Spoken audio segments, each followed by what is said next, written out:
제 강의가 사실 이게 좀 많이 아시는 분도 계겠지만 여기 한계도 있을 수 있습니다. 하지만 도움이 되기를 바라고 제 강의에 앞서서 이제 숫자를 한번 보여드리겠습니다. 크론병과 개양성 대장염이 지금 급속히 증가하고 있는데 크론병은 조만간 2만 명을 넘을 것 같고 개양성 대장염은 이미 2만 명을 넘어서 4만 명에 육박하고 있습니다.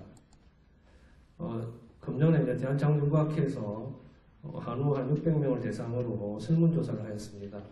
이 크론병이 37%, 61%, 그리고 개양성 대장염이 37%의 한우를 대상으로 몇 가지 설문조사를 하였는데, 그 중요한 사항들 몇 가지를 오늘 강의와 관계되는 것을 살펴보시면, 염증성 장질환 치료 환경에 대한 정부 정책 평가에 대해서 질문을 저희가 드렸습니다.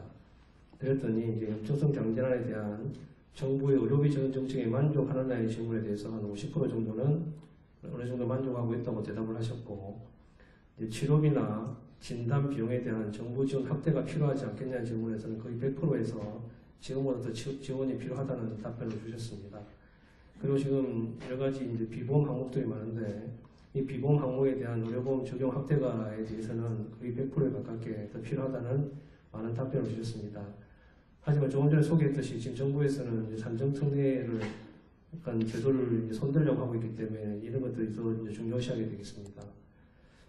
그래서 이제 그 다음 질문으로 희귀질환자 의료비 지원사업 지원을 받아본 경험이 있느냐의 질문에 많은 분들이 이제 경험이 있다고 대답하셨습니다. 아마 이거는 산정특례에 대한 걸 말씀하신 것 같고 20%는 그래도 한 번도 받지 못했다고 답변하셨습니다. 그 이유 중에 20%의 이유 중에 90% 정도는 의료비 지원 사업을 몰랐다고 답변하신 분도 많았고 한 12% 정도는 알고 있었지만 이제 이걸 받지 않았다고 하신 분도 있었습니다.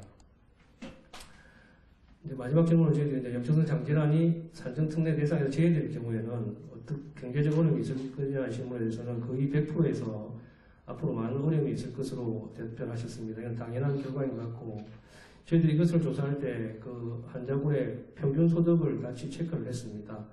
보시다시피 이제 젊으신 분들이 많기 때문에 이 평균 소득이 대부분 낮은 분들이 많아서 여기 산정특례에 제외될 경우에는 아마 경제적 손실이 많을 것으로 많은 분들이 답변을 주셨습니다. 그래서 제가 오늘 말씀드리려면 잘 아시다시피 산정특례 제도에 대해서 좀 살펴보고 그 외에 우리가 받을 수 있는 적지만 복지 정보가 뭐가 있느냐, 그리고 향후 정부 정책에 대해서 제 학회에서 이제 지금까지 주도한 것과 앞으로 어떻게 될 것인가에 대해서 저희 개인적인 생각을 잠깐 말씀드리겠습니다. 그리고 이 내용에 대해서는 질문과 답변으로 이렇게 답변을 드리겠습니다. 산정특례 제도란 무엇인가에 대해서 대부분 다 혜택을 받고 계시겠지만 진료비 본인 부담이 높은 질환, 즉 암이라든지 크론병, 궤양성 대장염과 같은 희귀난치성 질환에 대해서 본인 부담률을 경감해주는 국가제도입니다. 암 환자는 5% 정도를 내고 크론병과 궤양성 대장염은 지금 10%를 부담하게 하고 있습니다. 그럼 여기서 말하는 희귀난치성 질환이란 무엇인가에 대해서 중요한데 희귀난치성 질환은 동일 질환의 국내 환자 수가 2만 명 이하로 지금 보고 있습니다. 제가 맨 처음 슬라이드에 보여드렸듯이 궤양성 대장염은 이미 2만 명을 넘어섰고 크론병도 이제 거의 2만 명에 육박하기 때문에 이 기준에 따른다면 조만간 이 두 가지 질환은 희귀난치성 질환으로 남을 수가 없습니다. 따라서 여러 가지 이제 문제점이 발생할 수가 있겠죠. 그럼 산정특례 제도의 대상 질병에는 어떤 것이 있느냐? 결국 국가에서 보는 질환들은 암이라든지 이런 중증 질환, 그리고 현재 희귀난치성 질환으로 지정된 142종의 질환들이 있습니다. 여기 계시는 분들은 대부분 크론병과 궤양성 대장염이기 때문에 현재까지는 희귀난치성 질환으로 지정되어 있습니다. 그럼 크론병과 궤양성 대장염으로 산정특례 등록을 하려면 해야 되는 검사들이 어떤 것들이 있느냐에 대해서는 아마 이것은 이제 여러분들께서 병원에 오시면 대부분 비슷한 검사를 하시기 때문에 크게 등록하는 데 어렵지 않습니다. 크론병, 궤양성 대장염에서 다음과 같은 검사들을 시행하고 그리고 시행된 후에 진단이 되면 등록하는 것은 어렵지 않습니다. 그리고 재등록은 꼭 이런 검사들 할 필요 없이 의사의 임상 소견만으로 충분히 등록이 가능하다고 되어 있습니다. 그럼 이렇게 이제 산정특례가 되면 혜택들이 어떤 것이 있느냐? 결국은 앞에 말씀드렸듯이 요양급여 비용의 10%만 본인이 부담하게 되겠죠. 근데 현재 비급여 항목이라든지 선택진료비 그리고 입원실 상급비 정시료는 제외되고 있습니다. 하지만 최근에 이제 문재인 케어에서 이 세 가지에 대해서 다 지금 없애려고 하기 때문에 아마 여러분 입장에서는 많은 더 혜택이 있을 것으로 생각은 됩니다. 산재특례제도의 등록을 어떻게 해야 되느냐에 대해서는 대부분 병원에서 진단이 되면 대부분에서 주치의가 신청서를 작성 후에 환자 또는 보호자가 서명하시면 대부분 병원에서 알아서 처리를 해서 등록이 됩니다. 이때 보통 기간은 4주 정도 걸리고 4주가 되면 여러분의 문자나 메일로 연락이 갈 것입니다. 그리고 5년마다 재신청을 통해서 갱신이 필요하다고 되어 있습니다. 적용일과 종료일에 좀 차이가 좀 있는데 등록일로부터 5년 동안 혜택을 받으실 수 있고 문제는 이제 산정특례 등록 신청서 상에 진단 확진일로부터 30일 이내 그리고 진단을 받고 나서 30일 이내에 신청한 경우에는 진단 확진일부터 이제 등록 혜택을 받으실 수가 있는 것이고 진단이 되었는데 그동안 못하다가 30일 이후에 신청이 되는 경우에는 산정특례를 신청한 날로부터 혜택을 받을 수 있기 때문에 그 전에 혜택을 받을 수가 없습니다. 따라서 진단이 확진되고 나면 30일 이내에 등록하는 것이 도움이 될 것으로 생각이 됩니다. 그럼 5년이 지나면 더 이상 지원을 받지 못하나에 대한 질문은 지원 만료 시점에도 해당 질환이 계속되는 경우에는 검진을 받은 이후 의사의 소견만으로 충분히 재등록이 되기 때문에 크게 문제가 없다고 할 수 있습니다. 이때 종료 예정일 3달 전부터 종료일까지 신청이 가능하고 대부분 여러분께 안내 문자가 발신될 것이고 그것으로 병원에서 자동으로 재등록을 하실 수가 있습니다. 재등록 시 확진일자 기준이 어떻게 되느냐에 대해서는 보통 그 병원에서 1년 이내에 검사 기록을 참조해서 의사가 최종 확진한 날을 기준으로 등록합니다. 군대 면제에 대해서는 다 아시겠지만 가끔 4급을 받는 경우도 있지만 대부분은 5급으로 면제가 됩니다. 4급을 받는 경우는 내시경이라든지 영상검사, 조직검사상에 전형적이지 않으나 병변이 확인되고 임상양상을 고려해 진단되는 경우도 가끔 있지만 충분한 진료 기록이 있으면 대부분은 5급으로 면제받는다고 할 수 있습니다. 이때 다음과 같은 병원에서 이런 결과지들을 통해 가져가면 대부분 5급이 되고 이때 중요한 것은 이 병원에서 일정 기간 6개월 이상의 진료 기록이 있는 게 중요합니다. 그동안 진단을 받고 치료받지 않다가 갑자기 이제 복무 면제를 위해서 갑자기 와서 이 수술을 그러면 잘 되지 않는 경우가 있습니다. 그래서 꾸준히 치료받는 경과 기록지가 있으면 크게 문제가 없을 것으로 생각이 됩니다. 그럼 장애 판정에 대해서 이제 질문이 꽤 많았는데 장애 판정은 크론병에 걸렸다고 해서 장애 판정을 받을 수가 없습니다. 하지만 장로 수술을 받으면 우리가 장애 판정을 받을 수가 있습니다. 하지만 이제 크론병은 세법상으로서는 장애인 증명서를 받아서 등록을 하면 혜택을 받을 수가 있습니다. 세법상의 이제 장애인 등록 증명이라는 것은 연말에 소득 공제를 받을 때 200만 원의 추가 공제가 가능하기 때문에 크론병에서는 세법상으로서는 장애인 증명하시면 어느 정도 소득에 도움이 될 것으로 생각됩니다. 장애 등록은 아까 말씀드린 대로 크론병에서 장도를 했을 때만 장애인 등록이 가능하고 장애 등록 신청을 하고 나면 어느 정도 시간이 걸려서 복지카드가 수령이 되면 다양한 장애 혜택을 받으실 수가 있고 자세한 것은 주민등록 관할 읍면동 주민센터에 문의하시면 거기서 자세하게 안내를 해 주실 것입니다. 산정특례 지원기간이 종료되고 다 증상이 없어서 일정 시간이 경과한 후에 재등록도 하지 않고 쭉 지내다가 질병이 다시 재발한 경우에 어떻게 되느냐에 대한 질문에서는 대부분 검사를 다시 실시한 후에 이 환자가 다시 크론병과 개양성 대장염이 합당하다면 다시 신규 등록이 되고 이때부터 다시 산정특례 혜택을 받을 수 있도록 되어 있습니다. 한 사람 예를 들어서 여러 가지 이제 희귀난치성 질환을 같이 앓는 경우도 있습니다. 이때는 다 등록하실 필요는 없고 하나의 상병만으로도 충분히 혜택을 받으실 수 있기 때문에 지금 여러분이 앓고 있는 크론병이나 개양성 대장염 코드만으로도 산정특례를 받는 데는 크게 문제가 없습니다. 그리고 이런 경우도 가끔 이제 진단시 있는데 희귀난치성 질환으로 타 병원에 이제 산정특례를 받고 나서 아산병원이나 이제 다시 진료를 받으면서 진단이 오진으로 밝혀져서 최종 진단이 난치성 질환이 아닌 경우가 있습니다. 이때는 어떻게 되느냐? 이제 이 최종 진단된 날 등으로부터 이제 취소가 됩니다. 하지만 그 전에 치료받은 것은 다시 환불할 필요가 없고 최종 진단이 이전까지는 산정특례 적용이 되기 때문에 크게 문제가 없을 것으로 생각됩니다. 입원 기간 중에 이제 식이난치성 질환으로 확진이 되는 경우 입원 초일부터 산정특례가 적용 가능한지에 대한 질문이 많았는데, 치료를 위한 입원 기간 중에 쭉 검사를 하다가 확진이 돼서 입원 기간 내에 이제 등록 신청을 했다면 이 확진이라고 관계없이 그 입원 기간 전체에 대한 진료비에 대해서는 10%만 적용이 되기 때문에 크게 걱정이 없을 것으로 생각됩니다.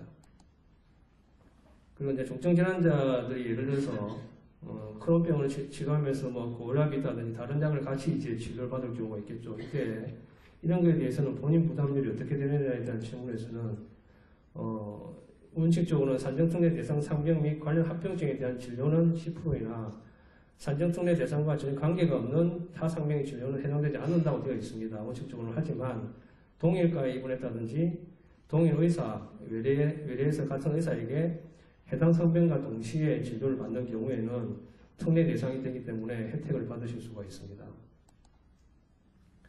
의료급여 수급자의 경우에는 약간 이제 일반하고 다른데, 이때는 급여병에 대한 본인 부담금이 면제된다고 되어 있고, 이때 신청은 의료급여 산정특례 등록 대상자로 의료급여기관에 확인을 받아 거주지 시군구에 신청하시면 혜택을 받으실 수가 있습니다.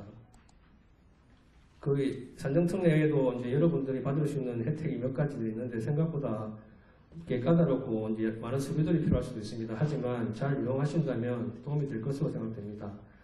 우리가 받을 수 있는 제도 중에 하나가 본인 부담 상환 제도라는 게 있는데 1년 동안, 예를 들어서 2017년 1월 1일부터 12월 31일까지 1년간 환자가 쭉 치료를 하겠죠. 치료한 지출한 급여 본인 부담금이 법령으로 소득 수준에 따라 정해진 본인 부담 상환액이 있습니다.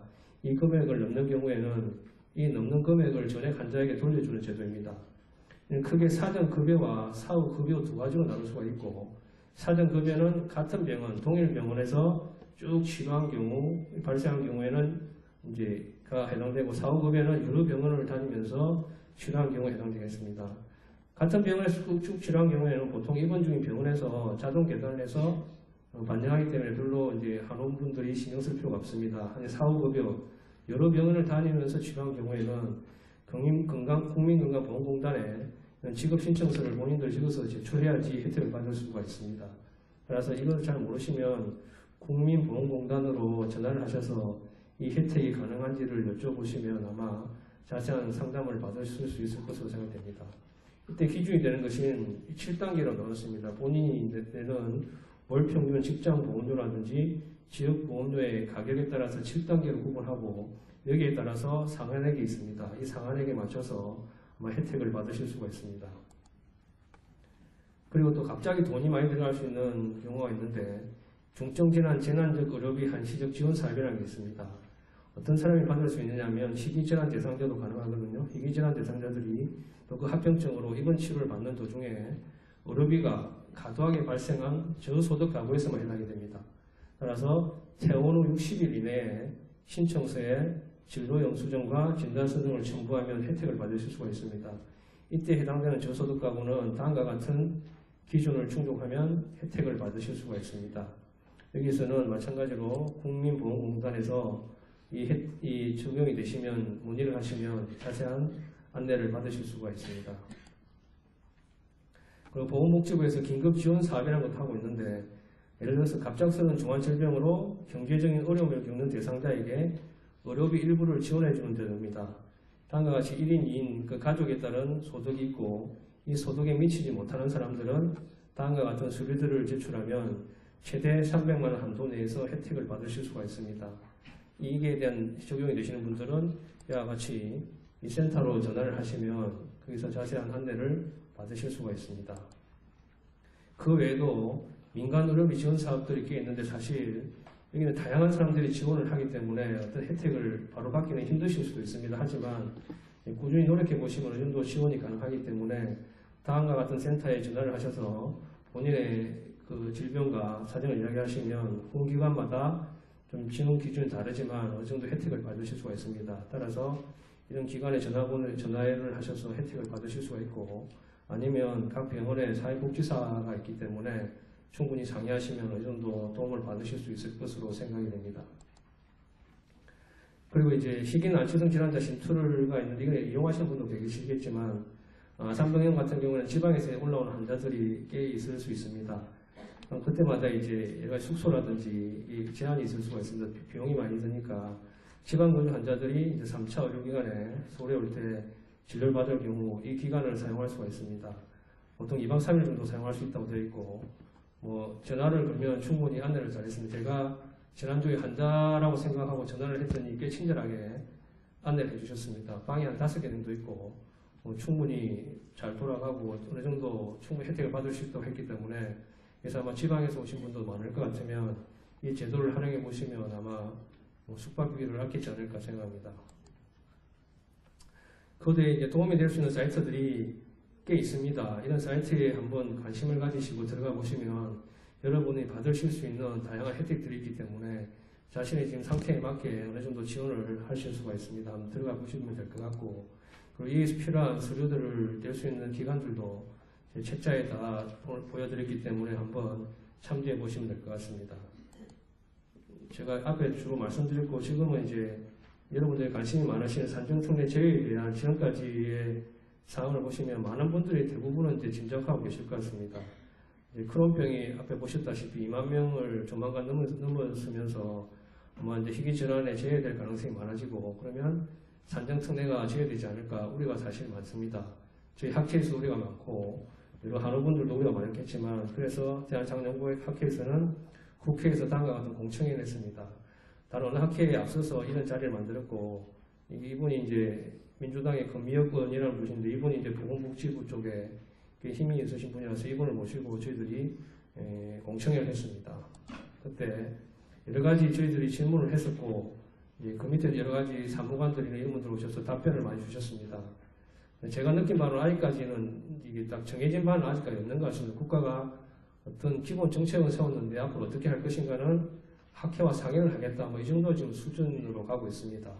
하지만 거기서 이제 말하는 것은 전체 아까 말씀드렸듯이 전체 환자 수가 2만 명이 안 될 경우에는 희귀난치성 질환을 구분하는데 2만 명이 넘으면 뭐 힘들지 않을까. 그래서 이제 정부에서는 희귀질환과 난치성 질환으로 이제 구분을 하는 작업을 하고 있습니다. 그렇게 되면 크론병과 배양성 대장염은 희귀질환이 아닌 난치성 질환으로 이제 등록이 되겠죠. 그러면 이제 혜택이 줄어들지 않을까가 제일 관심사인데, 정부의 입장은 뭐 그때 우리가 많은 질문을 했지만 이게 난치성 질환으로 구분되더라도 산정특례 혜택은 그대로 유지될 것이라는 답변을 계속 했습니다. 저희들한테는. 그리고 정부에서 말하는 것은 이렇게 나누는 목적은 이제 지원을 점차 배제하겠다는 것이 아니고, 기존에 관심을 받지 못하는 질환을 발굴해서 국민 의료비를 경감하겠다 이런 말인데 좀 앞뒤가 안 맞는 것 같습니다. 이렇게 계속 지원을 하면 국민 의료비가 경감될 것 같지는 않는데, 그래서 저희 계속 질문을 해도 답변은 이제 원칙적인 이제 공무원들이니까, 이게 공무원 계실 수도 있겠네요. 죄송합니다. 뭐 공무원적인 답변을 계속 저희들한테 했습니다. 이게 크게 이제 둘러서 말하기도 하고 했는데, 전체적인 저희들의 맥락은 당장 어떤 변화는 오지 않을 것 같습니다. 하지만 이게 점점 지원은 좀 줄어들 것 같은 어느 정도의 예상은 조금씩 하고 있습니다. 그게 이제 아까 첫 강의를 했을 때 생물학적 제재를 쓰는 이런 분들이 아니고 아주 마일드한 이런 분들은 어떤 조금씩의 제재는 있을 것 같은데, 아직까지는 어떤 답이 정해지지 않았습니다. 하지만 어느 학회보다 장년부학회에서 여기에 대한 발빠르게 움직이고 있고, 다양한 이제 정책 방향도 제시하고 다양한 공청회를 통해서 조금씩 조율해가고 있습니다. 따라서 어떤 변화가 있으면 이제 한의분들께 다시 의견을 묻고 이런 과정을 거쳐서 아마 좋은 방안을 만들지 않을까 저도 생각하고 있습니다. 그렇게 되기 위해서는 저희 학회만, 거의 뭐 양석경 교수님이나 이런 이제 교수님들이나 저희들만 하는 게 아니고 여러분들이 힘이 필요합니다. 이건 무관심하게 있으면 안 되고 여러분들이 나셔서 어떤 목소리를 주셔야 됩니다. 그래서 나오는 최대한 뉴스들을 많이 살펴보시고 여러분들 관심을 많이 가지시고, 그리고 여러분들의 목소리를 계속 내셔야지 저희도 힘이 되고 여러분과 손잡고 좋은 제도를 만들어 가지 않을까 생각합니다. 감사합니다.